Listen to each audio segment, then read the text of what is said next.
Randy Mosher joins me this week to discuss his new work on beer tasting. This is Beersmith Podcast number 182.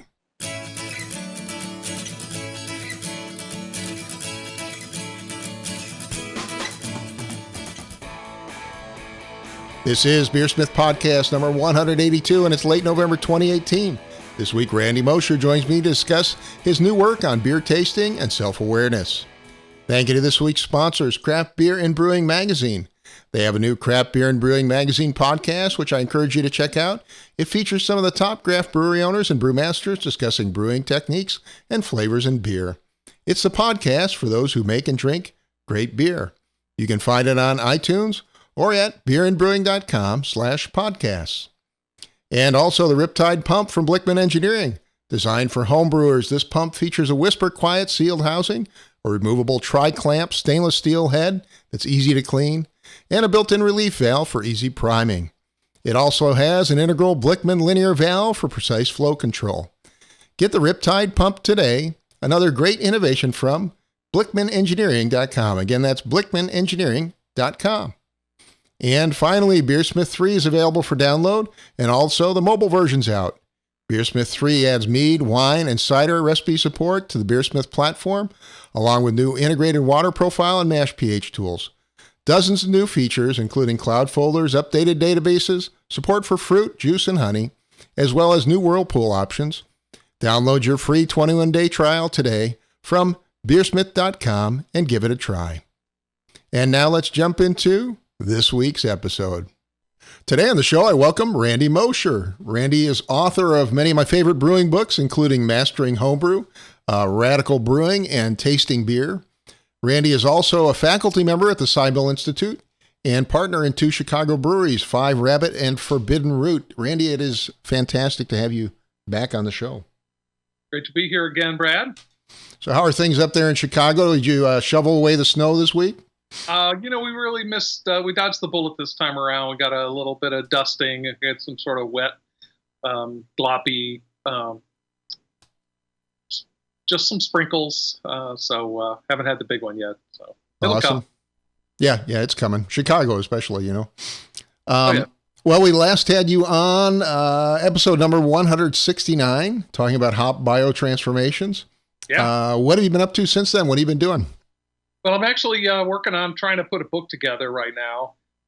Got this idea to take people into the sensory realm and really kind of show them how messed up we all are, in terms of we kind of think we're in charge of our own simple little selves, and that we determine our fate and that we know what we're doing. And that when you actually start studying the sensory system, you find out that there's a lot of really curious stuff going on, and there's a lot of things that our brain does for us without us really getting involved in it directly. So it's pretty fascinating. Ultimately, I want everybody to be a better taster, but I think if you pursue tasting, what's cool is that you really can learn a lot about yourself and learn about how you're put together and stuff. So that's been pretty interesting to read the scientific papers and start putting it all together for people. So we're just shopping it around to publishers, and we'll see where we end up. But hopefully we'll have a book out about a year and a half from now, I would guess. So this is the early preview then, huh?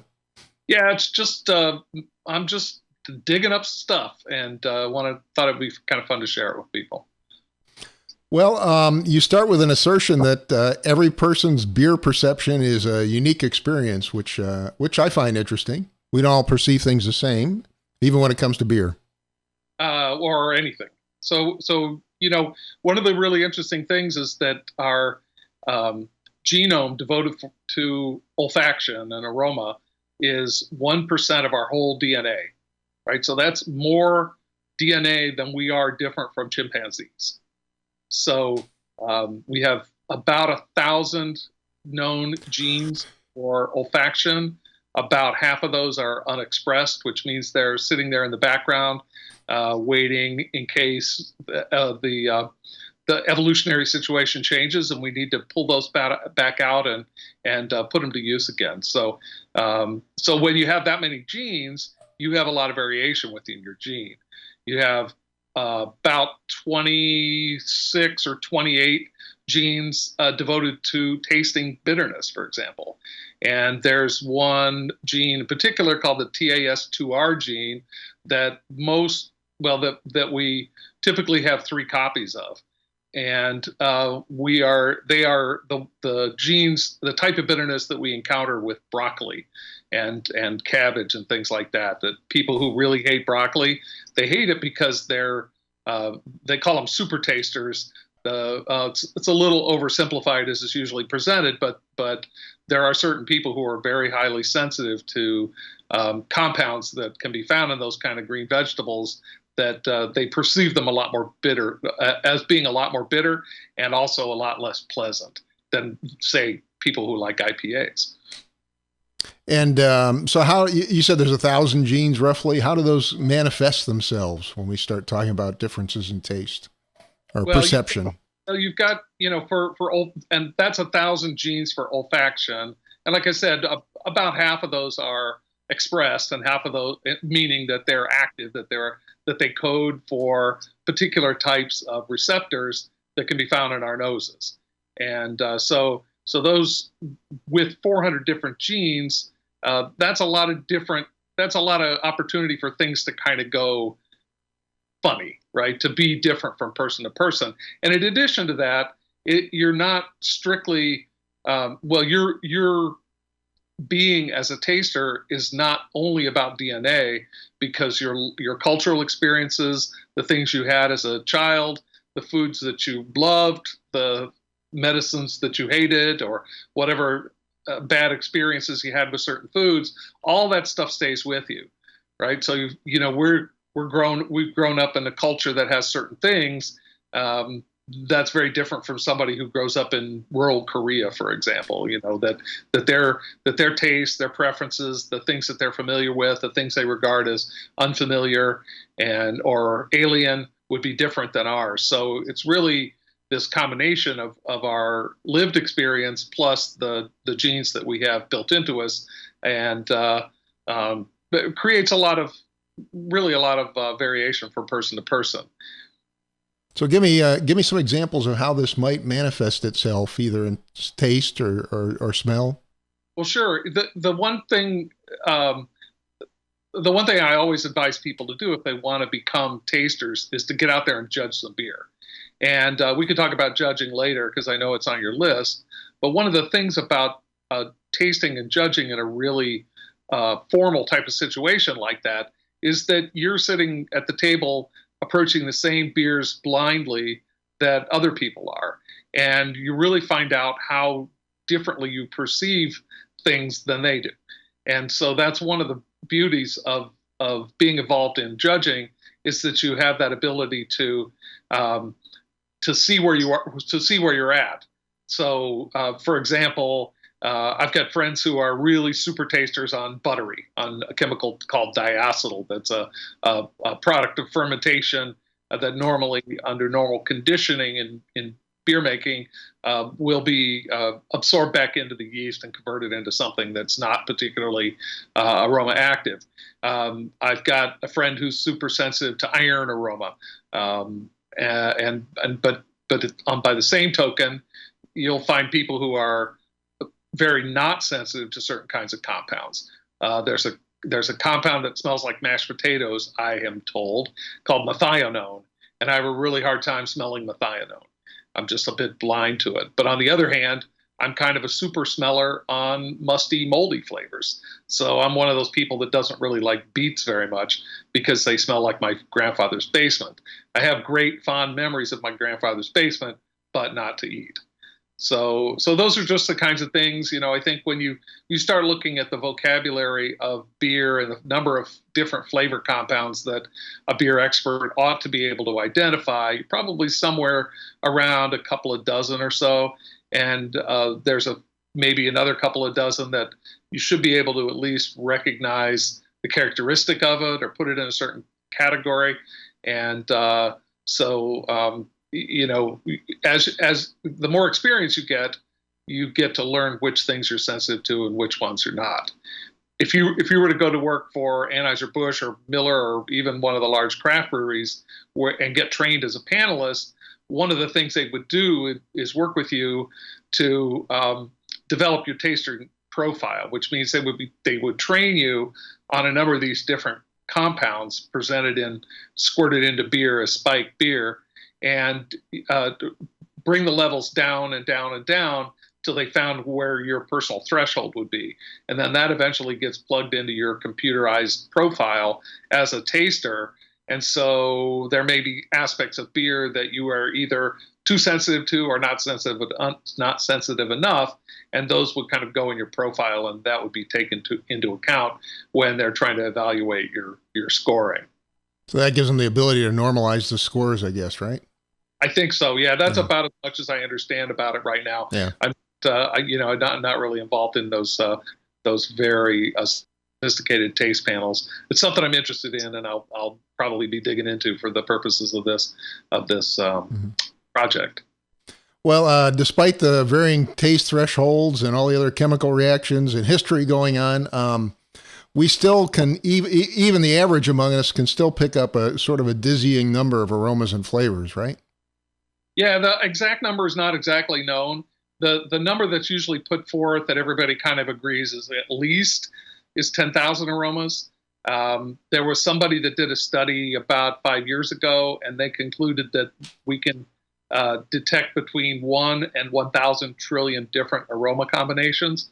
But then, because this is science, there's some more papers out there on the internet saying, no, that guy got all the math wrong. It's not nearly that much. But what's fascinating is that we only have 400 or 500 different genes for aroma, meaning we have 400 or 500 different types of olfactory sensors, right?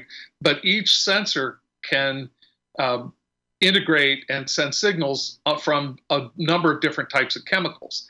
And any given chemical can plug into multiple types of aroma sensors, of olfactory sensors. And so what those things do is that each different chemical that gets locked into a sensor and fires that signal in a somewhat different way. And the signals all go to your brain to a part called the olfactory bulb, and that olfactory bulb actually presents this map of aromas that are sort of organized by chemical type, and also organized to some degree by how much you like them or don't like them as a general rule. So like all the esters, for example, are kind of in the same part of this map. And the less pleasant chemicals are off in another part of the map. And so your brain looks at that pattern, that sort of map of responses to these different chemicals, and interprets that using the same type of neural system that we use to detect faces. So aromas are kind of like you don't get them and you're smelling something, and then all of a sudden you'll get this.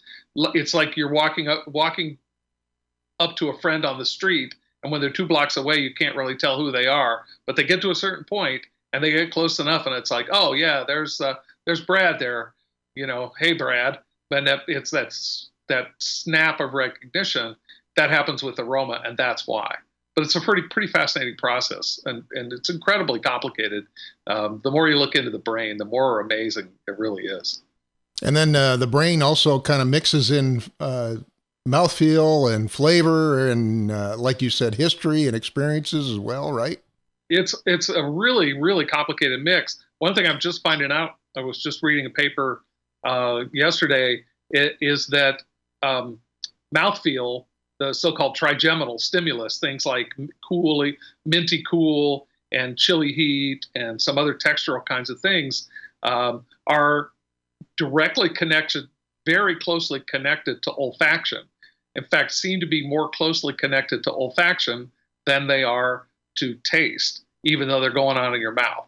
And the reason that they're there, and the reason that they're seems like the reason they're there is that they are, again, one more warning sign for things that might hurt us, and one more positive sign about things that may be good for us.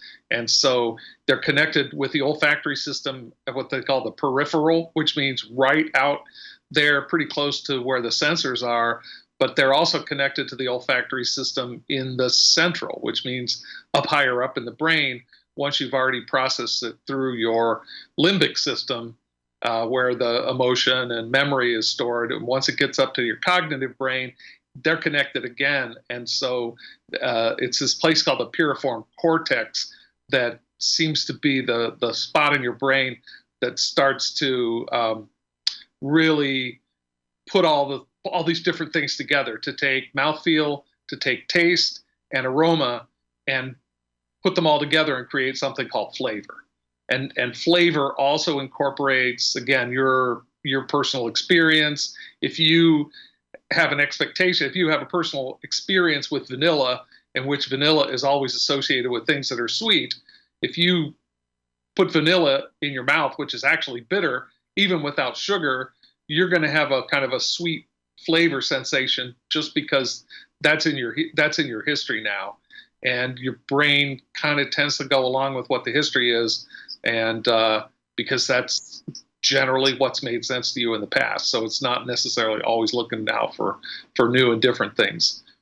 So this is how, say, the 10,000 different aromas suddenly become perhaps millions of flavors, right? Well, I don't know. It's hard to say. Yeah, I mean, I would take a wild guess that the number of different flavors is sort of limitless, where because it involves so much emotional stuff, it involves all this olfaction and taste and mouthfeel. You've got a lot of different inputs plus the history. So it'd be very hard to actually try and characterize that and do a study to see if you could figure that out. So I don't know. There may be some things that remain forever unknown. I don't know. Well, maybe it goes back to your original thesis, which is, it's sort of unlimited. It's sort of each person's experience is unique when they taste something, right? Well, it's unique and it changes over time too. Yeah, that makes sense because we already talked about the history. Well, let's dive in for a minute into taste, which is many people argue is one of our most simple senses. You're limited to the 5 basic flavors: salty, bitter, sweet, sour, and savory or umami. But I guess there's more to the story with that, right? Yeah, a lot more. Well, I mean, there are a fairly limited number of things that our taste sensors respond to. So I think there's 28 total different taste sensors. Sweet, sour, salty, bitter, umami. There's another one called kokumi that's kind of related to umami, maybe physiologically, cellularly, somehow intertwined with it. It's not completely understood. It does appear that fat is a taste sensor, is a taste. Some other things, possibly carbonation. Some metallic things definitely trigger kind of a taste sensation. But, and taste is really the first sense. Like bacteria have taste, right? Because, and what's interesting, one of the things that's been fascinating to me is how directly connected our senses are to creating action, right? They're designed for rapid response. And in bacteria, these taste sensors are actually hardwired to the little motors that drive motion. So, bacteria doesn't really have a nervous system because it's a single cell, right? It has it has some sort of wiring inside and these different proteins that do things, but there is no nervous system. So that if bacteria smells something it likes, it'll turn the little screw on its propeller one direction and move towards it. And if it finds a chemical that it doesn't like, something that might indicate a toxin of some sort, it'll turn that little propeller the other way and move away from it. And so, when you look at that, it helps understand, like, the purpose of the sensory system is to give you information about what you should have and what you shouldn't have. And in fact, another little tidbit I picked up recently is that one of the reasons, if you put sweet and bitter in your mouth at the same time, this is something you could do in beer tasting, for example. So bitter beer and sweet desserts work really great together because the bitterness really will knock that sugar out. And to some degree, the bitter or the sweetness sort of counteracts the bitterness. But one thing that's going on in your tasting system is that bitterness takes precedence over sweetness, because sweet's a nutritional thing. It can wait unless you're just absolutely starving, right? So, but bitterness might be a poison, and that has to happen right now. And so when you put bitter and sweet in your mouth, your brain actually prioritizes bitter over sweet and allows that sweet sensation to kind of fade, and you keep your attention on the bitter compound. So again, this is sort of how we're put together, that we've got all these systems that prioritize and enhance contrast and ignore certain things. So there's just a lot of stuff going on kind of under the surface. It's really pretty interesting to me. And you mentioned earlier there's some other things going on with bitterness too, in terms of the way it's perceived and the ability of different people to perceive it, right? Well, yeah, that there was a lot of hubbub around in the media maybe 10 years ago about so-called super tasters. And so some people, because we have this variation in our genes, people noticed that there were a couple of particular compounds that they could put on people's tongues, and some people would be really sensitive to it, and other people couldn't taste it at all. And that showed up and then some people found it moderately bitter. So what they came up with is there were about 25% of people who they called super tasters who were pretty sensitive to this chemical called prop, I think it's called. And then another 25% of people who could barely taste it at all. And then the middle 50% of people that found it, yeah, it's kind of bitter, but it's not that annoying. But the people who found it really bitter found it also really unpleasant. And they are generally people who don't like a lot of vegetables, especially cruciferae, broccoli and Brussels sprouts. They probably tend to be people that don't drink IPAs. They may not like red wine. They may prefer sweet wine. But again, we've got a lot of variation in all of our senses. When they've studied people with regard to their sweet taste, that varies quite a bit. So there's a lot of variation in there. The other thing that's really interesting about taste sensors is that we don't just use them for tasting, right? We've got taste sensors in our bones. We got bitter receptors in our bones. We got sweet receptors kind of all over our body. We got bitter receptors all the way through our gut, and those we don't sense directly, but they are connected to our hormonal system, and they're connected to systems that will affect our metabolism and our state of hunger and satiation and things like that. So a lot of people who are studying obesity are looking at things like leptin, which is one of these hormones related to hunger and satiation. And the other thing that's really crazy is that it appears that bacteria have taste sensors too, and that bacteria in our gut and possibly in our mouth also can actually change our metabolism and in ways send out hormonal signals to us that our body can interpret to help get the bacteria more of what they want, right? So in some ways we may have been hijacked by bacteria that use us to their own ends and have us feed them. So we're kind of like kidnapped by little tiny aliens. It's pretty amazing to think about. And there's chemistry going on here too, right? As we're tasting and smelling things. Well, it's all chemistry. So, wherever that goes. One of the things I've been really interested in is trying to put together a rainbow of aroma. And you've seen color wheels before, in the new version of Tasting Beer, I did a flavor spiral because I didn't really want to confuse it with like the wheel of beer, the taste wheel or aroma wheel of beer. But what the actual picture turns out to be pretty complicated. And as I said, that it's likely that the very first type of categorization our brain does on aroma is to say whether we like it or not. So is this nice? Is this awful? Right. So when you first smell stuff, it's so different than vision. Right. So if you think about looking out and you're out in the country and you're looking out in the woods, and it's a beautiful day, and the trees are green, and you look out and you think, yeah, those are green, that's a green, there's a red thing there, there's a blue thing there, sky's blue, bam, bam, bam, you got that nailed. The emotional content comes later. Oh, yeah, I'm feeling really mellow. This is a beautiful scene I'm looking at. But with aroma, it's the reverse, right? Because again, your visual system does a lot of different things for you, but your olfactory system is really there to detect friend or foe, harmful things versus friendly things. So it makes sense that those things are that the emotional content, that the action kind of comes first, and the rationale comes a little bit later.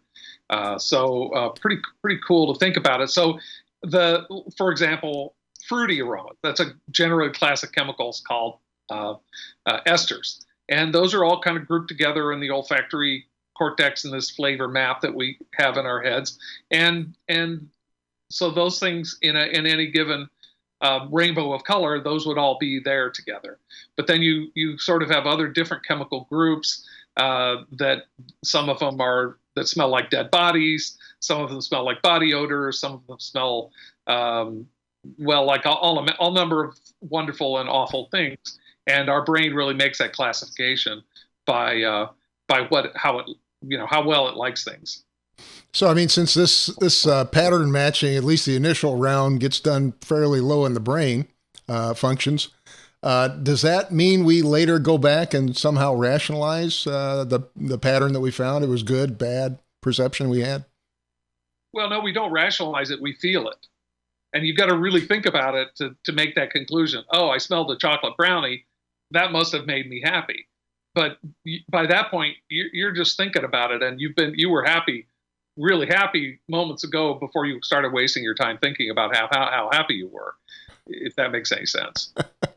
So how does our brain then handle a mix of things? You take something like an IPA, it's got floral notes, it's got malty notes, it's got bitterness in it. How does our brain try and handle that mix of flavors? Well, I guess that depends on what you're trying to do. You know, if you're out in the pub drinking with your friends, it's just like, man, this beer's tasting really good. And you don't really have to give it any more thought than that. You know, as a taster, we want to really kind of deconstruct that, right? So you're going to try and ignore those signals about whether you like it or not, because that's maybe not the most important point. Well, it's an important point, but we want more of ourselves as a taster. So we're going to try and go through and really deconstruct that beer. And I think when you get some experience behind you, and you've had experience not just with tasting, but with formulating beer, and you understand the flavors that ingredients can get, you can kind of do a pretty good job of pulling a beer apart and looking for the things that make that beer what it is. And so you can evaluate a beer from just purely a flavor standpoint and kind of categorize the types of fruitiness in there, and sometimes even a particular molecule like the banana smelling isoamyl acetate or a pineapple or apple-y kind of ester aroma in there. And then also think about the types of malt character in there, anywhere from bready to caramel to nuts to toast to roast to chocolate to espresso. And then you kind of characterize, okay, what's going on in this beer?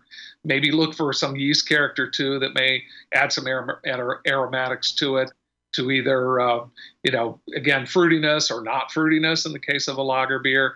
And then of course you're always looking for off flavors. So does this beer have things going on in it that it shouldn't have going on, right? Does it have buttery smells? Does it have DMS or some other sulfur compounds? Does it have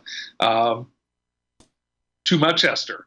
And then you start to get into questions about, does this beer match the style description, right? So every brewer just about puts something on the label to help consumers understand, what am I drinking here?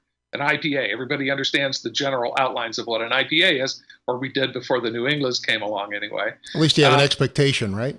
You have an expectation. And as a brewer, I mean, you can not use those terms, but in the end, somebody's got to write something on a chalkboard.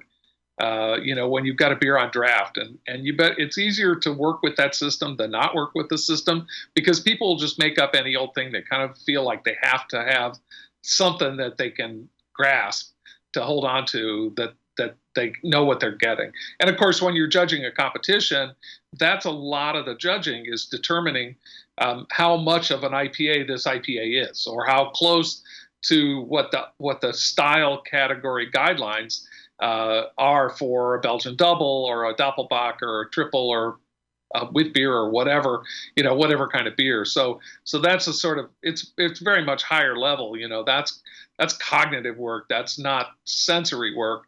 After the initial impression and kind of understanding the flavors, now you got to really make an educated calculation about, kind of referring to the models in your head that you've gotten based on experience, plus what you know about what the style guidelines actually say in writing.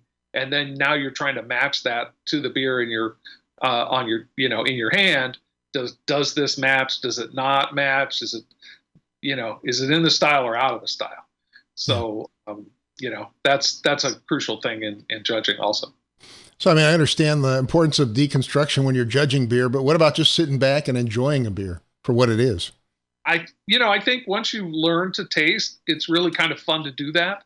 And, I'm still involved with breweries and get involved in the recipes. And I just always want to know what other people are up to, So for me, it's kind of a game of tasting beers and seeing how other people put beers together. Do I like this idea? Is this kind of an interesting combination? Is this just like straight classic? Has somebody got a change up here that's interesting? How's the balance? Do all the parts work together? Does it create one whole thing? Are there layers there? Can I peel that apart? So for me, it's like, I don't know, some people get into something and then the pursuit can spoil the unadulterated pleasure of it. Yeah, I'm thinking I often go to these events and I go out with Gordon Strong, who's arguably one of the best beer judges in the world. Yep. And Gordon is fun to sit with, but he tends to pick the beers apart pretty quickly. So you're sitting there enjoying a beer with a meal or whatever, and he starts picking apart, and you start tasting things that you weren't tasting before, Yep. And it can kind of ruin the mood, sort of.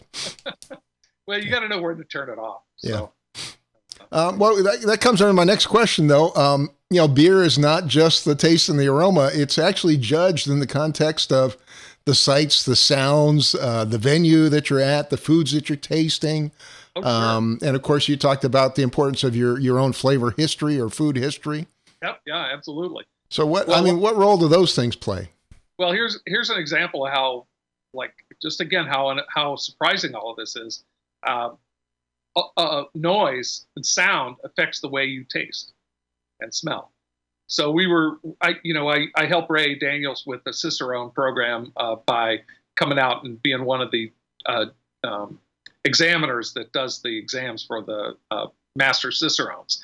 And as part of that, all of us who are doing it, us professionals, are tasting along with the candidates on their taste sensory panels. Sure. So, get a tray with 9 samples in it. And depending upon what the task is, normally we'll go through and kind of identify that. So we were at a brew pub about 4 p.m. doing the last panel of the day. And they had the music going in the pub. It was sort of rock and roll, a little bit loud. We didn't really think that much of it, but we got these trays out in front of us, and every single one of us was like, I can't smell anything. I don't know how we're supposed to do this. It's like there's plugs up my nose. And then it's like, I wonder what would happen if we had them turn off that music. And so we had them turn the music way down, and it was just like flipping a switch. It came right back. And it appears, so then it's like, okay, here's another paper to look for. So it appears that olfaction and what you hear can interfere with one another. And certainly noise can interfere with olfaction. There's a famous story about people on an airline testing out wine for the first class section on the airline, and they tasted the wines on the ground, and the wines tasted great. And then they took them up on an airplane, and the wines tasted like crap.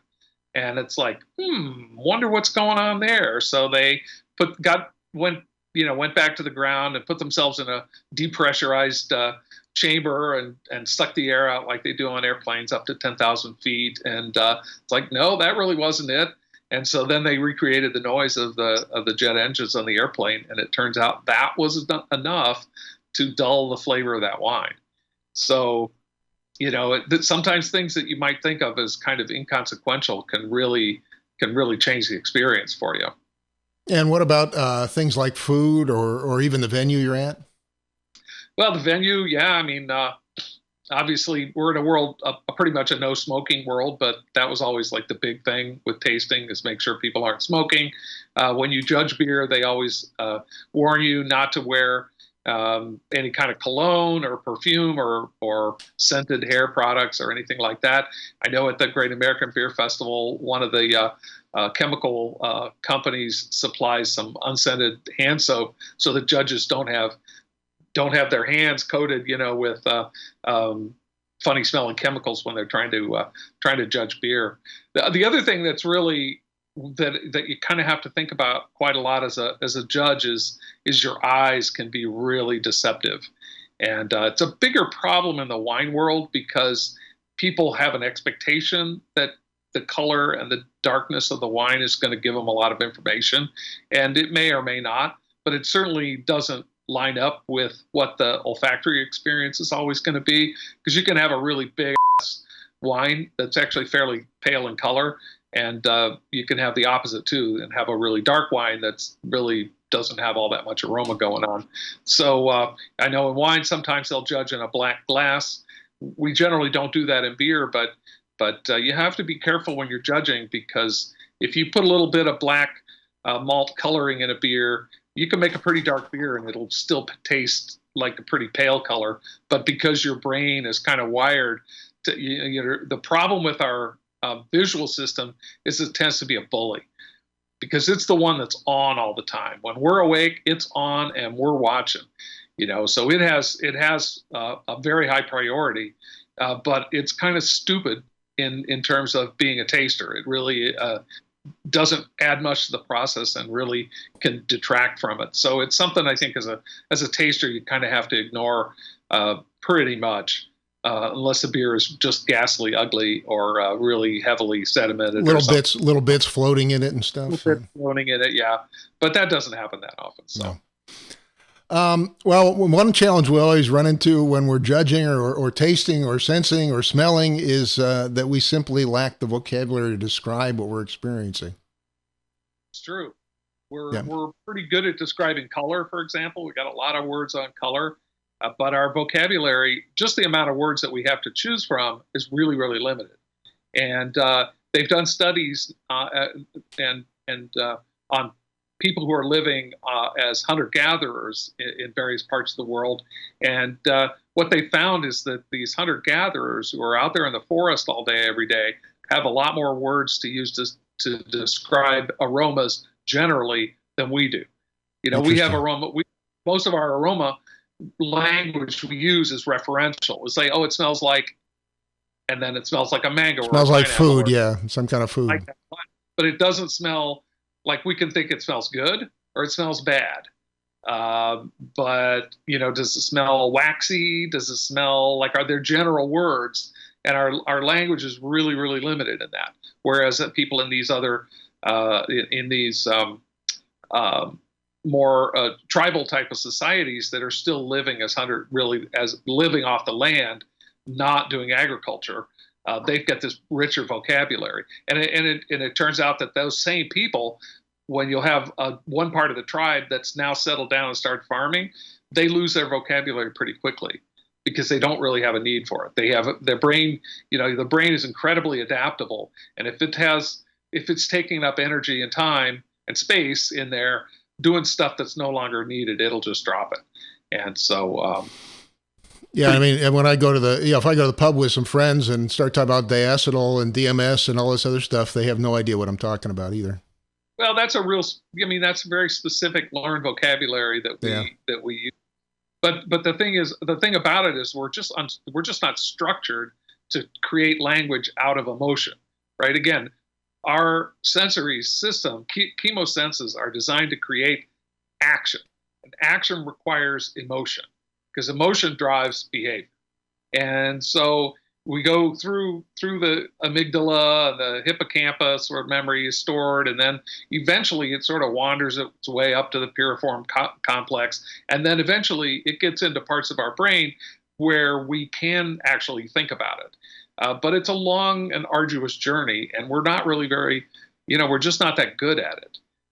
As a taster, we have these little memory flashbacks, right? So that's your amygdala. Really, your hippocampus is sort of the main control center for memories, I guess you'd say, in the brain. And we all have these experiences. When you smell a smell, it transports you to someplace else in your history, maybe your childhood or maybe more recently. But those little memories are really great places to stay, because that's your brain trying to tell you something. And if you can stay in those memories, if you can figure out what it is, or learn that sometimes it's not even a complete memory, it's just all of a sudden a word pops into your head for no apparent reason. We were tasting champagne, and Nancy said, picked up a glass, and she said, horseradish, which is kind of a weird thing to say at a champagne tasting, but she's learned not to filter herself, and when we smelled it, it's like, yeah, it has maybe a little bit of cork taint, that the chemical called TCA that smells like a musty carpet, and is from contaminated corks. That's what spoils a lot of beer, a lot of wines, right? Well, in a champagne cork, you have those granular corks, and so it may have only been one tiny little grain of that rather than a full-on cork taint, but it had just enough, along with whatever sort of spicy character was in that grape, to put those two things together, and her brain recognized that and triggered this horseradish thing. So those two things together just sort of popped up and triggered this memory, which then we could go back and evaluate and start to break it down. And that's sort of the process when you're tasting. You just want to never filter, and whatever dumbass thing pops into your head, just shout it out. And you can think about it later. And even that act of coming out through your mouths, words coming out of your mouth, going back into your ears, that creates a different kind of neural circuitry that may help you understand it in a different way. So that's a real insight. It took me years to kind of figure that out, but anybody can do that. You don't have to be a sophisticated taster. Just don't filter yourself. Just let it all hang out. Well, in your outline, you have a section labeled "The Dopamine Rush of Whales," which caught my eye. What exactly is that? Well, we're in this new world with beer, right? Where it's not just a beverage, not something just to enjoy with friends. It's not something just to soothe yourself or enjoy on a hot summer's day. It's a prize, right? So we have multiple different kinds of neurotransmitters in our heads floating around. And in this particular case, the neurotransmitter is dopamine. And dopamine is a chemical that is involved with like the reward system of the brain, the pleasure and reward system of the brain. So people that have addictions to harmful drugs, that's often a dopamine driven behavior, because the drug will give them a dopamine rush, which is crazy pleasurable. And then eventually that wears off and they need to get that pleasurable hit again. And every time they do, it takes a little more to do it, a little more to do it. And obviously people get into pretty serious trouble with that kind of thing. So it's just the same way for people who pursue stamp collecting or Pokemon cards or rare wine or whatever it is. Beer bottle collecting. Beer bottle collecting, yeah, absolutely. I got a few right on the shelves behind me. I can see some behind you, actually. Some mezcals here. I'm a dopamine-driven guy to some extent. I've been a collector since I was in kindergarten, and I like that. But I think, for a lot of us in the brewing industry, it's great that people like our beer to the point where they'll stand in line and wait for it. But it's also a little disturbing to see beer treated as this object of lust that's sort of somehow disconnected from its real purpose as a sensory item. But, whales, of course, is just the term that people use to describe beers that are relatively unobtainable. It's just a slang term for something giant. And the great white whale, I guess, Melville. Oh, yeah. So it's like, I just thought that'd be kind of a cute title for a chapter to kind of explore all this about collecting and and this sort of reward system, and how that manifests itself again through beer, like everything does if you look hard enough. So you're kind of a Captain Ahab in all this, right? I wouldn't go that far, but. Well, I wanted to finish and have you talk about tasting and judging beer and what's the right way to actually approach it. Well, the right way to do it is, do your homework, learn the terminology a little bit, get some practice. With beer specifically, if you can go at least watch a friend homebrew or make a batch yourself, or just go to the homebrew shop and smell the malt, or buy a bunch of different kinds of malt, buy like half a dozen different kinds of malt, and bring them home and just start tasting them, smelling them, learn those ingredients. It'll really open your eyes to some of the flavors you're going to find in beer. So that's a really useful thing. Next thing, get a beer, pour it into a glass. I like to use a little white wine glass with a kind of a curved in, it's narrower at the top than it is in the middle. Fill it about a half full, that's a pretty good one. Those are great. Those Belgian glasses are great. A Belgian glass, yeah. Any kind of Belgian, really any kind of sort of more or less wine glass type of glass is great. And fill it less than half full. Swirl it around. If it's ice cold, you want to put your hand on there and let it warm up a little bit. No beer really has a lot of aroma when it's super cold. And the first thing you want to do is you want to put it on the desk and get your nose about a foot away or 18 inches away from it, and give it a little bit of a swirl. Can you smell anything? If that's a New England IPA properly made, you should be smelling hops by now, right? A lot of those nice tropical aromas, those are sulfur molecules. They're really volatile. They're going to jump right out of that glass. And some molecules are actually easier to taste at a distance than they are when you get your nose in the glass and take a good sniff, because there's this thing called habituation. And habituation means that our noses are not continuous. They only really fire signals to the brain when there's a change in state. And because our brain has a lot of stuff to do, once we've picked up an aroma and we fed that information up to our emotional system and hopefully up a little bit further up than that and made some judgment about it and taken action, we don't need that information anymore. It's kind of useless. So our brain just switches it off. And so some chemicals are really good at that. Really, really light, volatile molecules are the ones that some of the ones that habituate the fastest. And so what that means is you can smell like a skunky beer. You can smell that better on the table than you can if you bring it up to your nose and really sniff it. Because if you do that, you're going to saturate right away and you'll stop smelling skunky. So the next thing you do, so if you can smell something, fine. If you can't, you can't. So get it up to your nose. Or next thing you do, you don't get it up to your nose. You just take the glass in front of you, and you kind of sort of walk it past your nose a little bit. We call it a drive-by.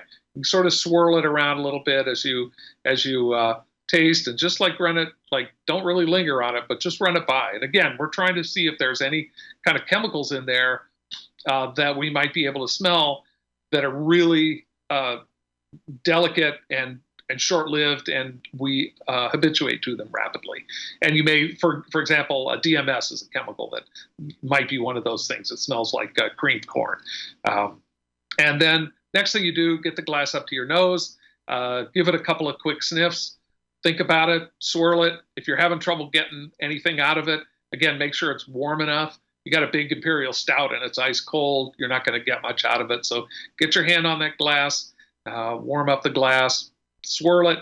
You can put your other hand on top of the glass to kind of cover it up to hold the aromas in. Swirl it around, then pull that off and give it a smell. And then the next thing you want to do is get it in your mouth. You want to taste. Put it in your mouth. Don't be in a hurry to swallow. In wine, they do this thing called chewing their wine. So you put it in your mouth and you do swish it around like mouthwash or something. Mouthwash, yeah. You're trying to get some of that beer on all over the inside of your mouth. You got taste buds all over in there. And also, when you put it on that nice warm skin, now you've got a lot more surface area that's going to volatilize these aromatic molecules. And so you're going to have an easier time picking them up. So go ahead and swallow. then you want to close your lips and breathe gently out through your nose. And that's something called the retronasal taste. And the retronasal taste, your brain has airflow sensors, or not your brain, your nasal cavity has airflow sensors. So your brain knows which direction the wind is blowing. And when the aromas are coming from the back of the throat, it switches into a slightly different mode of action that's more about flavor than it is about pure aroma. It's more about familiarity. It's more about preference. So that's a whole different way to experience things. And also, there are chemicals in your mouth. There are chemicals in beer called glycosides that are aroma molecules that are bound to sugar molecules. And as long as they're bound together, they're not volatile.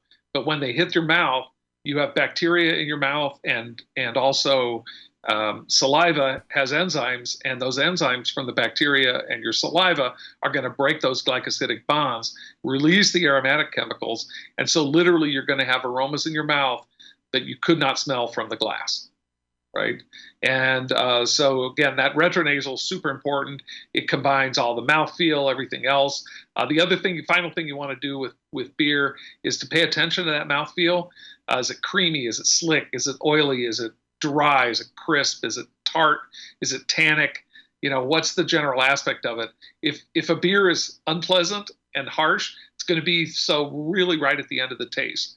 The beer will always taste kind of nice and sweet at the beginning, but at the end, everything else goes away, goes out of your mouth, and you're left with whatever's sitting on your tongue. And that may be pleasant or it may not be pleasant. So for me, that's always a really important measure of quality, is to give that one last bit of your attention to kind of determine what that finish is like. And you mentioned sometimes it takes time for the higher level patterns to develop too, right? You mean intensity? When you're trying to get the overall flavor perception, it sometimes changes over time as you're going through this process.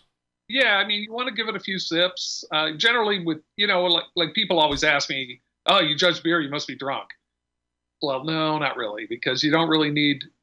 Probably you need about a quarter of an ounce, half an ounce to do justice to a beer. Sometimes you drink a little more because occasionally there are really nice ones in the competition. So, but you don't really want to rush through it. Take your time.